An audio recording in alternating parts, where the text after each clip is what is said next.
Welcome to The Inner Wonder. I'm Alex and I'm your host. Hi, thinkers. Today, with us in this episode, we have Eleni Maria Kalafati.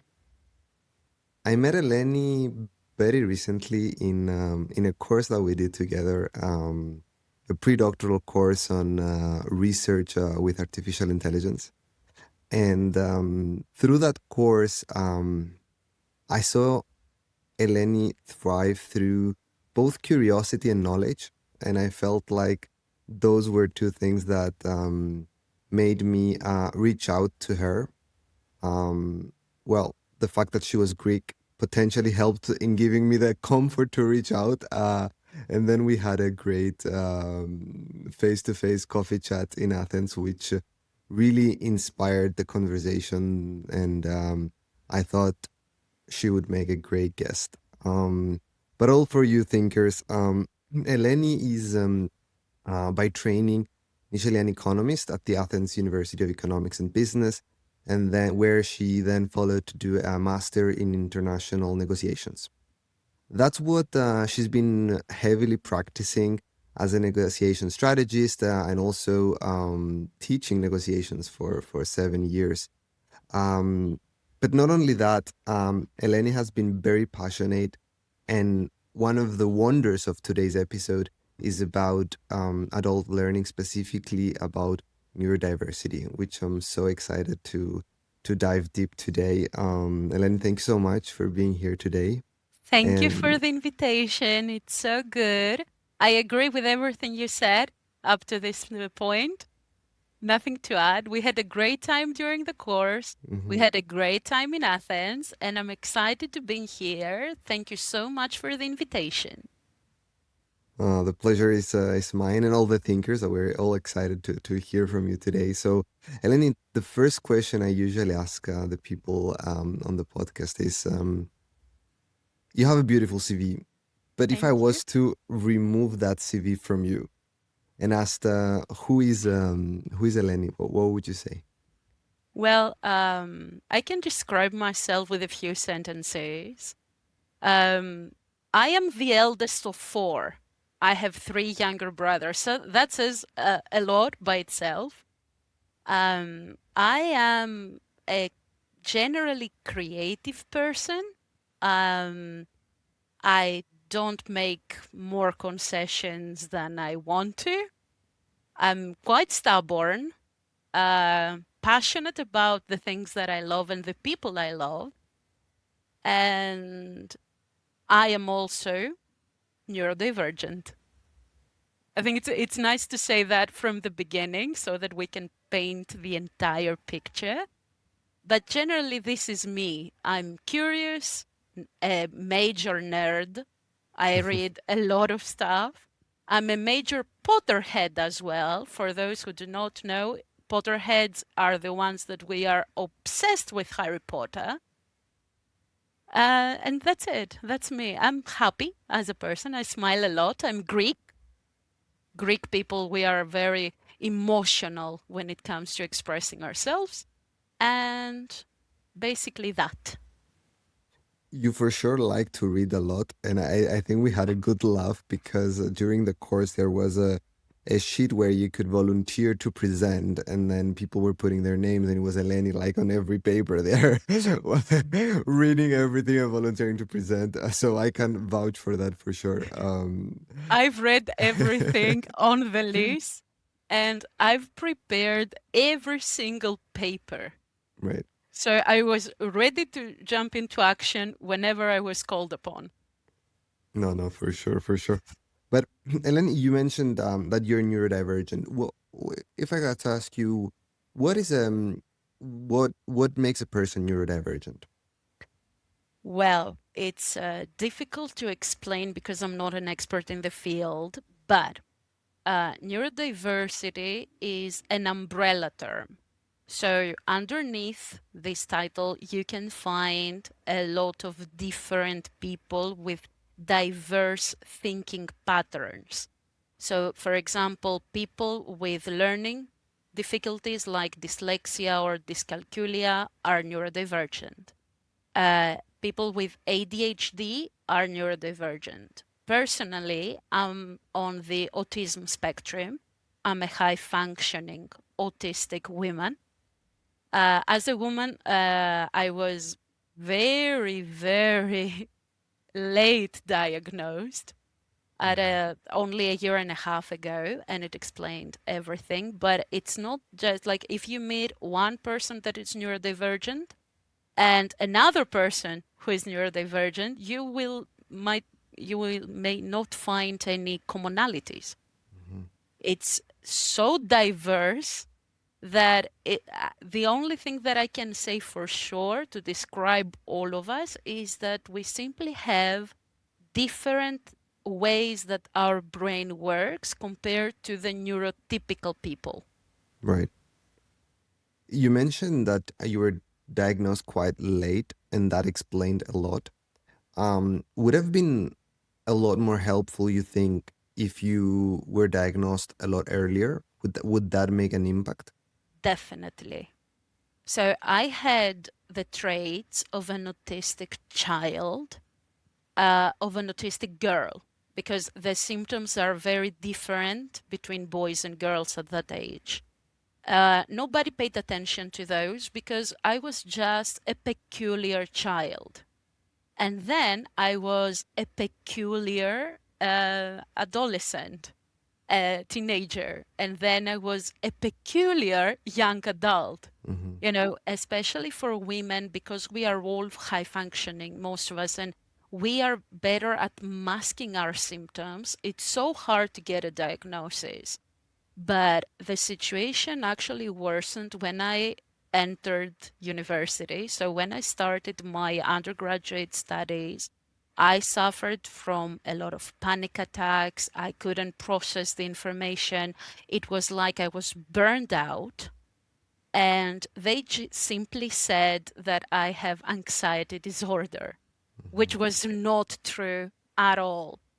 Um, I fell into a trap when I believed that there is something more, something wrong with me, and I was trying to fix it rather than finding coping mechanisms. I've learned to live with my symptoms for a very long time until a fellow colleague from the psychology department at the college where I was working pointed out. So we were just discussing about work, and I said something like, I'm feeling that I'm going into a burnout. And he said to me, is it a regular burnout or an autistic burnout? And I was like, what? Autistic? What is that? And he was like, you know you're autistic. And I'm like, no, I don't. So for him, because he was specialized in developmental disorders, it was so obvious that I was autistic. And I said, okay, he can find it. Wouldn't all these psychotherapists I went throughout my life find the right diagnosis? I could have saved me a lot of pain growing up into adulthood and finding mechanisms that worked better. This is why I am focusing now into developing methods that they are inclusive so that nobody feels left out. Right. And I think you're making a very good distinction, because oftentimes, we associate, quote unquote, the problem with the diagnosis in itself. But what you're saying, and fundamentally I agree, is that the problem is without the appropriate diagnosis, you're just like playing a game you shouldn't be playing. It that makes it a lot more difficult, right?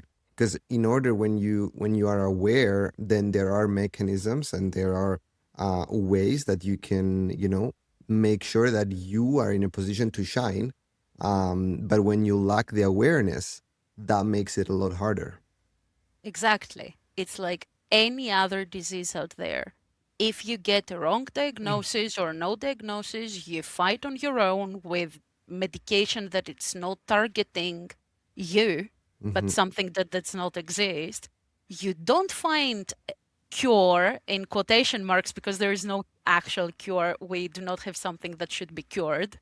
So love yourselves. You try with no obvious result, and then you feel depressed because nothing's working, and you end up feeling more trapped than before.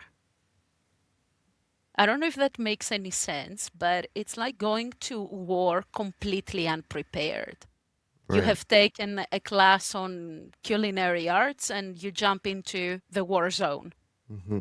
You do have some knowledge, some skills, but not the ones you actually need in specific situations. Yep. Yep. Yep. You know, I know you said love yourself in a way of, but it actually like so true in many aspects. I don't know if you remember, there was the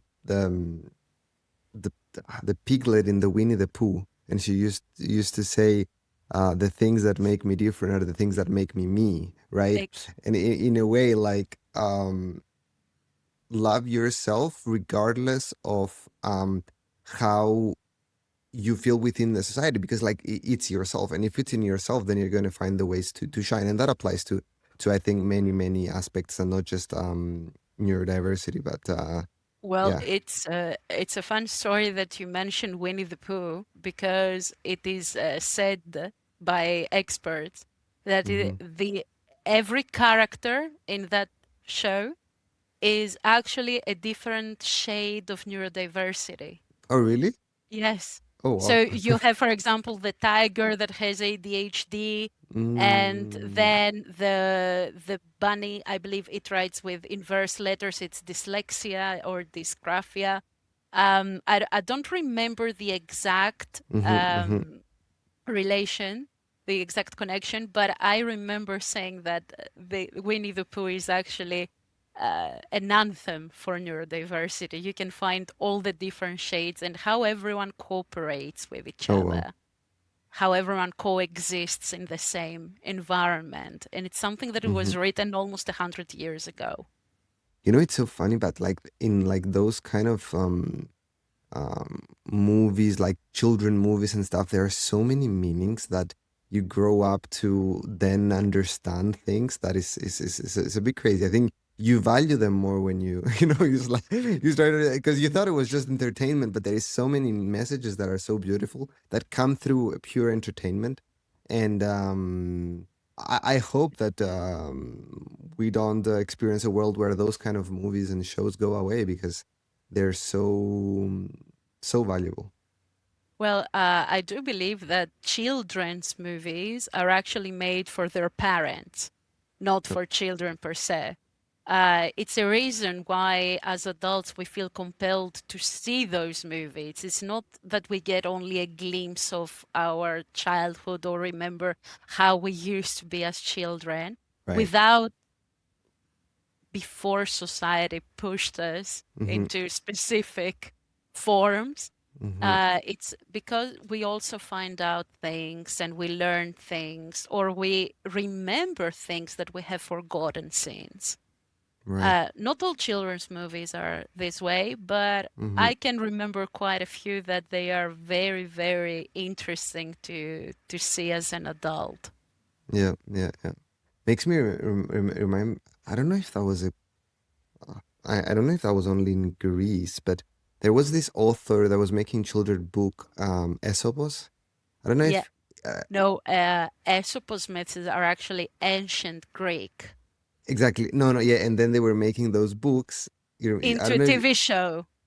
no. So what I remember is like those small books that at the end there was like always the learning of the story. And I remember I used to like read them. I had like a few and there was like different kind of stories. I believe it's the stories of Aesopus, I think. Well, if you mention Aesopus, I can make a parenthesis here. See, Yes, please. autistic connections. There is a great book that was written in Greek and translated into English. I don't know if you can find any more um, reprints of that book, but in Mm-hmm. English there are available copies. I've checked. It's called Aesop in Business. basically Okay. are the myths of Aesopus. And for each myth, there is also a lesson targeted for business and managerial students. So it covers Oh, everything wow. from conflict resolution, HR, teamwork, leadership, marketing. Wow. Yeah, it's a great book. I don't know if I have my book here, but I can search for it later. Yeah. No, So that that sounds. maybe we can put a link on Yeah. the podcast Of to course. guide people to the book. It's a great book. It's very small, but very nice. Well written. There's so many learnings, honestly, about um yeah, and From stories. from And stories, right? That were for children, but you're saying very well. Maybe there's a deeper meaning into the parents, right? And then one last question before we jump into, I think, also the topic of neurodiversity within organizations and within companies, which um, is you Mhm. mentioned also a lot about the parents, right? And one of the things I wanted to discuss with you and hear your perspective, your advice is, what would you advise the parents that even today, after so many years of awareness and learning and acceptance, it still seems the case that at times when parents might see the signals, they might try to either avoid them or in a way convince child as well as themselves that, there's nothing. Let's just, what would be your advice to them, which ultimately would lead to both them and their child to live a better life, right? Which I'm sure it's the ultimate goal of the parents. Um, Exactly. So for me, there is a balance needed. Um, you need to acknowledge that there is something different about your child. Accept that difference. mhm, And this is true not only for neurodiversity, but all kinds of differences. right. Cre- Create a safe space for your child because we all need, as children, a safe haven. So create that and let your child grow from there. It's not a shame to ask for guidance. We live in the 21st century. There are Hmm. many different forms out there that you can get guidance from books, events, workshops, parenting schools. Go learn about your child's case and make sure that your child has actual opportunities to grow. Hmm. I was very lucky as a child. My mother is so open to everything. She was like, yes, my children are unique. I love them as they are.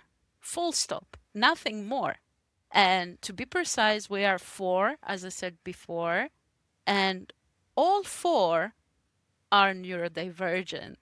That's a statistical error all over the sample, but yes. So, me, I'm on the high functioning autism female phenotype, as we say, with a splash of ADHD and a splash of Asperger's, but only splashes. And then we have dyslexia, ADHD, and Asperger's, all four types, and the same household. Hmm. Imagine how crazy it was, but it's this exact household just because my mother was so supportive that we all flourished, we all developed ourselves, Right. and we are all, I can say that, we are all happy, which is important. It's the most important thing in the world. Don't Hmm. forget that. You might have a child like seeing growing up and be very successful at their job, gaining a lot of money, and be miserable. Right. You don't want that. Nobody wants that. Right. So love your children, ask for help, create the circumstances for them to thrive. Right. Yeah. No, ask for help is a great advice, actually, Eleni. regardless, of anything. Like you don't have to take it alone, right? Ask for help. I think that's a great advice. Well, most of the parents, even today, as you said, they don't ask for help because they believe there's some kind of stigma when their Mm. child is labeled as different. Right. Uh, but you have to get over those. Who are they to judge you? Who are they to say anything about you or your child? Be Hmm. a little bold out there. Don't take everything personally. Mm. What you do in your house with your child is your business, nobody else's. Right. Perfect. Eleni, I want to now shift a little bit the attention to, I think, one of your passions and one of the things that we really want to discuss, which is about how organizations can create environments where neurodiverse individuals can thrive. Mhm. I think just to set a bit the context in a way that there is a lot of research out there, and I think there is a bit of a consensus that diversity outperforms homogeneity. And teams that are diverse in the way that they approach, for example, a problem, they in many experiments have been found to outperform teams that think the same through the same way, right? And Actually, one of the things that makes me very when I read that made me very fascinated about was that one of the reasons why diverse teams outperform homogeneous teams is that people in diverse teams work harder, and they work harder because of the diversity of thought that ultimately makes them outperform, right? So um and there's many academics out there, Scott Page, Evan Applebaum. They've made their work on how diverse teams outperform others. So given that we know it's so important, um, what can organizations do, Eleni?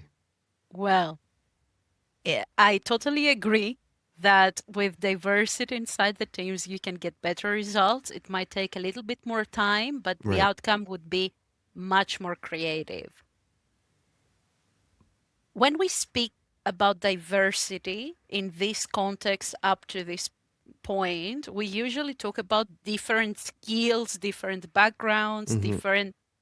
maybe different modes of thinking. Some people are more prone to divergent thinking, others are more prone to convergent thinking. Some of them have design thinking, so they Mm-hmm. can tap into both. So, from that perspective, we can get gains. But when it comes to neurodiversity, we need to take a step back even before putting neurodivergent individuals within teams to educate people, the others, about what the neurodiversity means. Right. So, organizations in general need to do a lot. We are not even taking baby steps. We are even before the stage of the baby steps. Mm-hmm. And that is because we are all so different, with different needs, with different levels of support, with different need for accommodations in the workplace. So I can give you an example from my personal experience. I usually start the job with very, very high energy.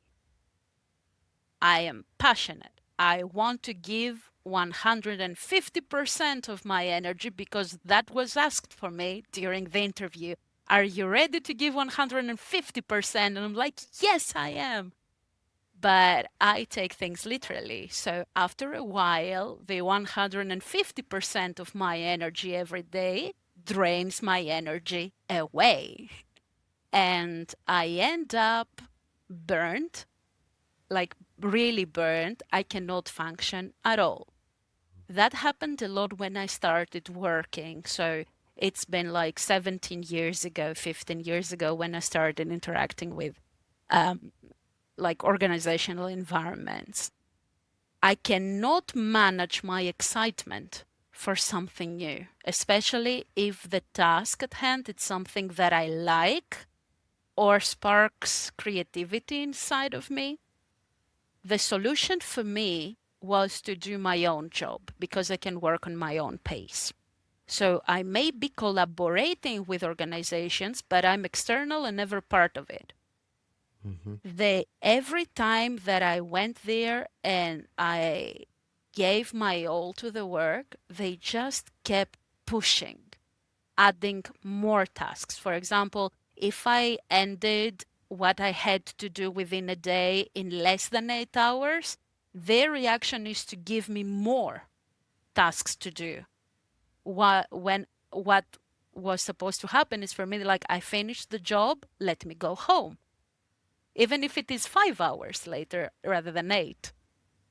So year after year, you see the drainage of energy. So first of all, you need to understand that neurodivergent people are mostly like me in that aspect. We are passionate about what we do. If we do like something, we will give 150%, but you should not take it. We cannot, or we can rarely be able to put a limit, put a stop in us. We don't know how to sustain ourselves, like to not allow ourselves to get into that burnout state. So you have to be proactive as an organization and don't let your neurodivergent employees, do not lead them into burnout state. You have to be proactive. You are the ones that would say, stop. Other people have problem working with in the same room with other people, and there are these policies that they do not allow noise canceling headphones. Some people do need these noise canceling headphones because it's the only way they can not be distracted and do their job. So why is this policy right there? Why do you believe that a person wearing headphones is actually listening to music and not working? You see, there are so many things, little things, subtle things that need to change so that everybody can work effectively.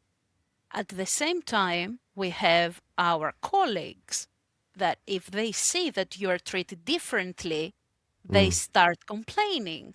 Why do you let her go at 5 hours of work? Or why do you allow him wearing noise canceling headphones and not myself? Why does they have a special like office away and I'm forced to work in a big space?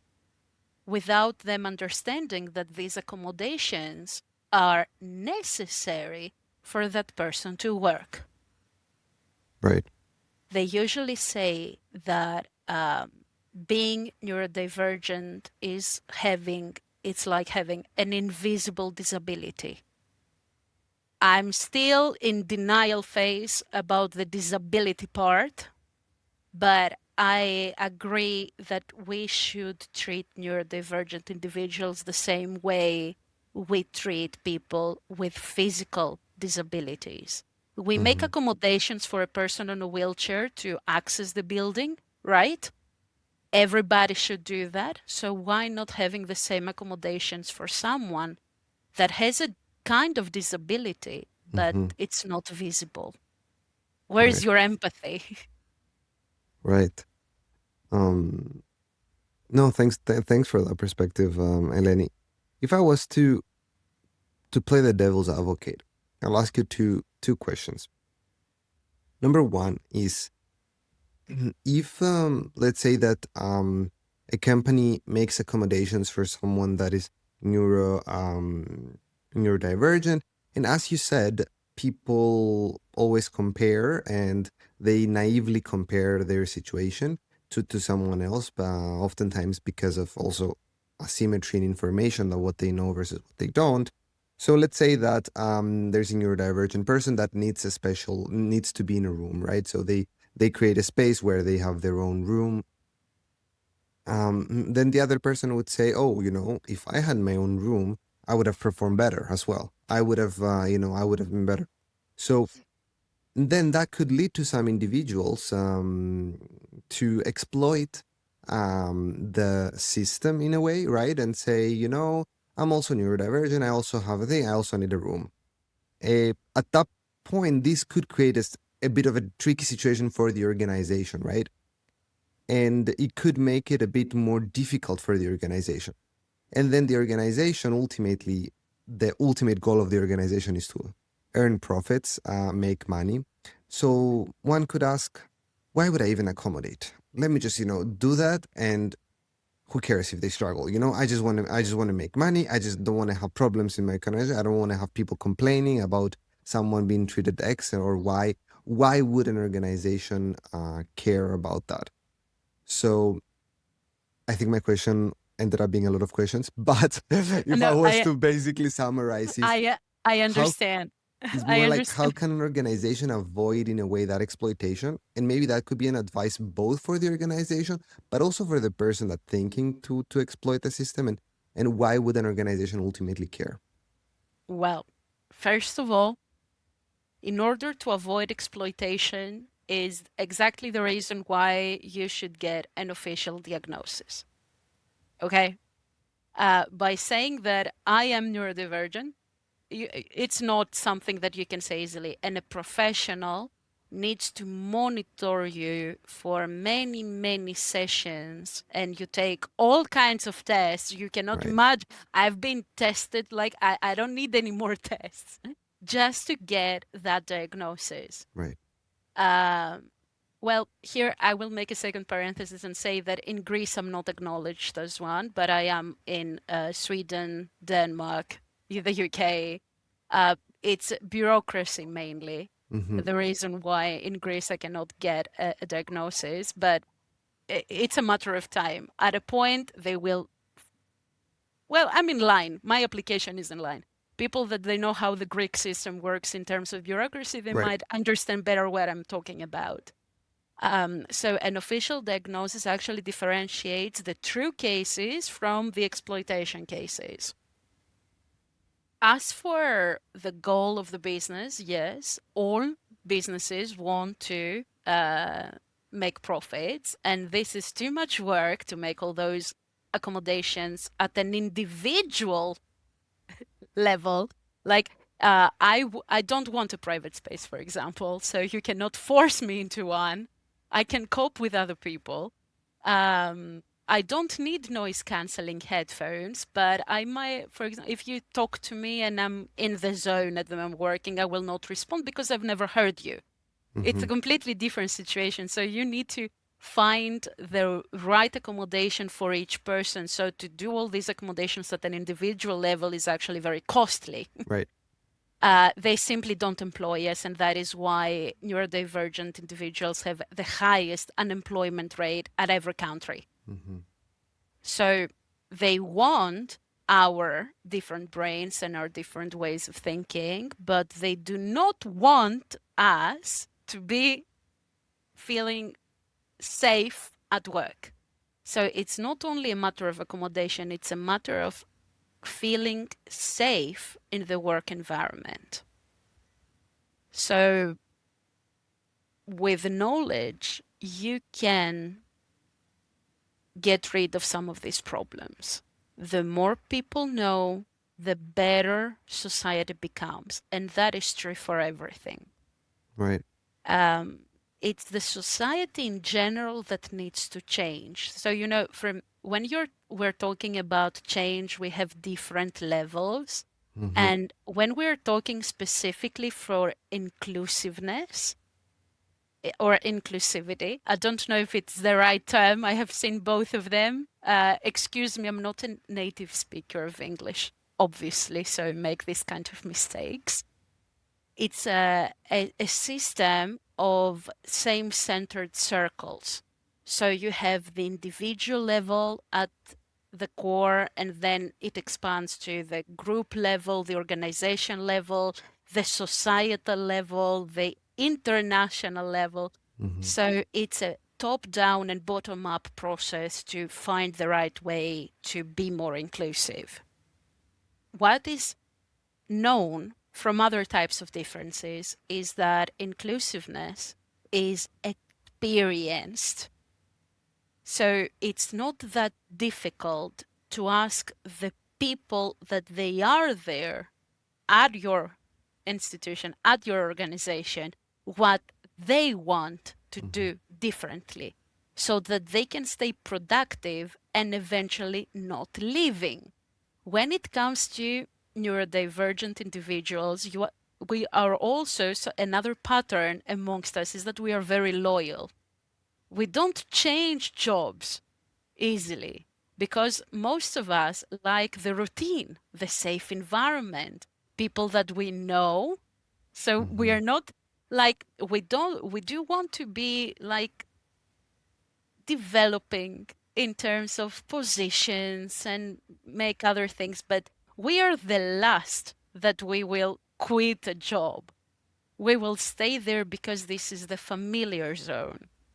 So if you don't pay attention, we will leave. And that is why you see the gaps in our CV. So if you see the resume, like myself, like mine, there it's a very typical resume among autistic women.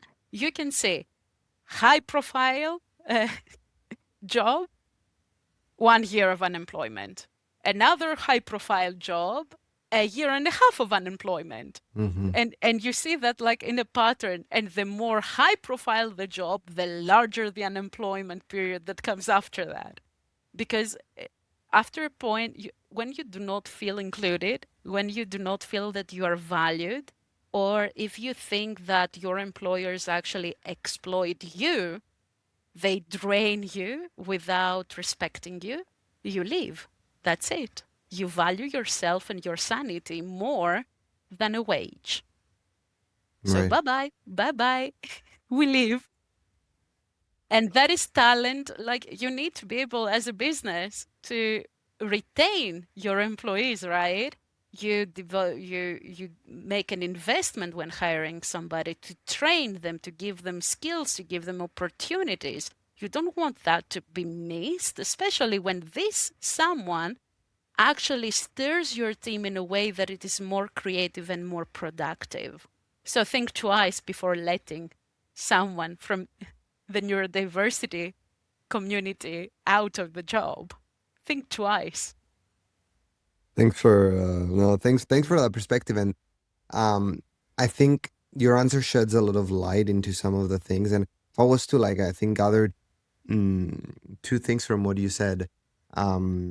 I think it goes down to awareness and accountability. Awareness in the sense of the more people get educated, the more people learn, the more organizations get educated, organizations learn, then they all can, the adaptation in a way will improve, right?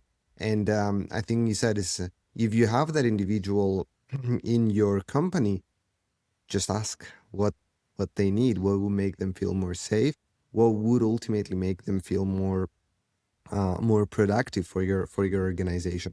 And the accountability aspect is there is also this accountability for the individual to be able to learn as well and be aware of the people around them, because we live and we work in a collaborative environment. It's not just about ourselves, and it's just not just about our work.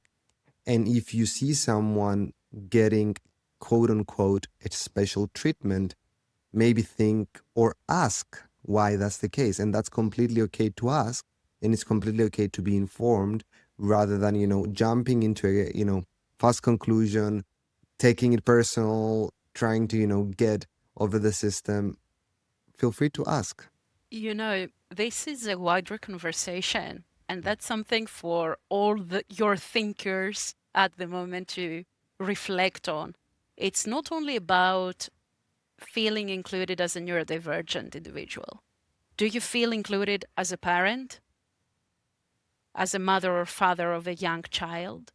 Do you feel included as an older person within an organization that employs only 20-year-olds? So it's a wider talk Right. that among all these different aspects, we can jump in as neurodivergent and say, hey, we are here as well. Add another problem to the box to be solved, but we need to make sure that we are here. It's a pity because the majority of us, we are on the free market. We are working on our own, not because we cannot collaborate, but because we need a little bit more support in these social interactions in the workplace, support that Right. we do not get. So we are forced to do something out of necessity rather than out of willingness. And that is true in education as well. We are forced to make choices, or we suffer in educational environments since a very young age, just because nobody paid enough attention. Why? Why should this happen? Things would have been easier if we all knew more about other people. It's so difficult to be human. Simply that. Be human. We don't necessarily need to have a label on people. Oh, you are gay. Oh, you are transgender. Oh, you are neurodivergent. Stop labeling. Just see the other person as they are. Accept them as they are. Don't try to change them. And make environments safe for everyone, not just for different ones. Right. This is the difference, especially in education, between specialized training and inclusive training. These are two different notions. You know, Eleni, in an era of artificial intelligence, when people ask rightfully, what are the skills that I need to develop to potentially outperform or make sure that I'm not being outperformed by a machine? I think one of the clear answers is empathy. And empathy is a skill, and empathy needs work. But you can achieve so many beautiful outcomes with that, right? And it's about, in as you very correctly said, it's a wider conversation, and it's really about being able to understand that every person has their situation, and in a way, every person, uh, is different. That makes them who they are, as Winnie the Pooh said. But Well, it's if I speak with theater terminology in mhm, that, every person has their given circumstances. right. These given circumstances affect how we behave, Hmm. not only in relation to others, to one another, but also how we behave to ourselves. So it is about self-preservation first, what we do for us, and then how we behave with others. If we learn that there are certain behaviors that they are not very good to have, being violent, being harassing other people, these are not good behaviors, but you might need to find the source of that behavior. What are the given circumstances that led to that behavior? If you find the source, you can change that. But if you adopt good behaviors, like fruitful behaviors that they promote good things, make good things happen. Empathy is one of them. Empathy, yes, it can be built. So if you employ these kind of behaviors, you get always better results, even if you do not see that right away. That is also true in negotiations. We have what we call interest-based negotiation behaviors. These are the ones that they need empathy to work. So you build empathy, you show a specific behavior that respects the other person, And in the end, there are greater gains for all of you, not only individual gains, but mutually great gains for everybody involved. This is what we're trying to promote in negotiations. Right. This is what we teach younger generations what negotiation should look like. It's Mhm. not a bargain. Yes, there are elements there that they're bargaining, but generally we want something that serves everyone. Mhm. Why not having this in the wider life, not only in one circumstance when we're negotiating? It's so easy to be accepting. Don't judge other people. It requires less effort to Actually, be yeah. accepting. Yeah. Yeah. Instead of Yeah. it requires effort, mental effort to find reasons to hate other people. So why devote this energy into hating? Yeah, when you can just accept what it is what it is. Mhm. Everything is okay. Everything is acceptable. Any difference, any color, any orientation, anyone, and let go. Do see what you can do with your life. Stop watching what other people do in their lives and move on. The world could have been such a wonderful place. Right. It's so easy to accept others, and it's so easy to accept ourselves as well. And it's also another battle that is very, very important. But yeah, beautifully said, Eleni, and makes me think that we need to have another podcast about negotiations at some point. I know we Well, talked to decide to we today well, about neurodiversity. maybe in a year or something when the inner thinkers would have missed me. Of course, exactly. Or we can film it like just right after this, and you can play it one year later. um, but no, thanks for the perspective, and thanks for having this conversation today, and like letting us know all of these things. And I think, making us all question things better, and making us all think better. You know, in ancient Greece, as you probably know very, very well, um, there is this concept of a muse, right? And according to the mythology, they used to take muses when they used to write plays, etc. And it was a source of inspiration. Yes. So for this podcast, for the wonder of neurodiversity within organizations, you are the muse for us. You're our source of inspiration. Thank you. And I wanted to ask you, Eleni, in your life, in what has been an important muse for you? What has been an important source of inspiration for you? And it can be a book, a person, a memory, maybe. But I'm curious to know. Well, I have three. Three. Three. Each one for different reasons. So the first muse that makes me think every day about not giving up is my mother.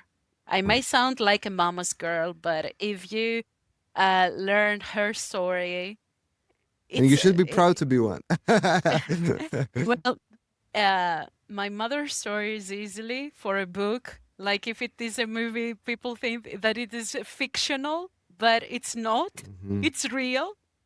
But only the fact that she raised 4 children on her own and managed at the same time to study. My mother got her degree last year. Oh, wow. It is a great inspiration. Like, never give up on your dreams. It's never too late. You can always fulfill your dreams. Just keep trying. Face the hardships with pride and move on, like with power and gut. And of course, you have to, sometimes you are down, but you need to find the strength to keep up. So, first muse, it's that. Second muse is a fictional character. I mentioned at the beginning that I'm a Potterhead, so my second muse is Hermione Granger. I I belong to that generation that I grew up with the Golden Trio, with Harry, Ron, and Hermione. I was 12 when they were 12. I was 14 when they were 14. I was 17 when they were 17. So I was growing up in parallel. I found great comfort in that character. A young girl that is a know-it-all, spends her time in the library, studies non-stop. It sounded familiar, like Right.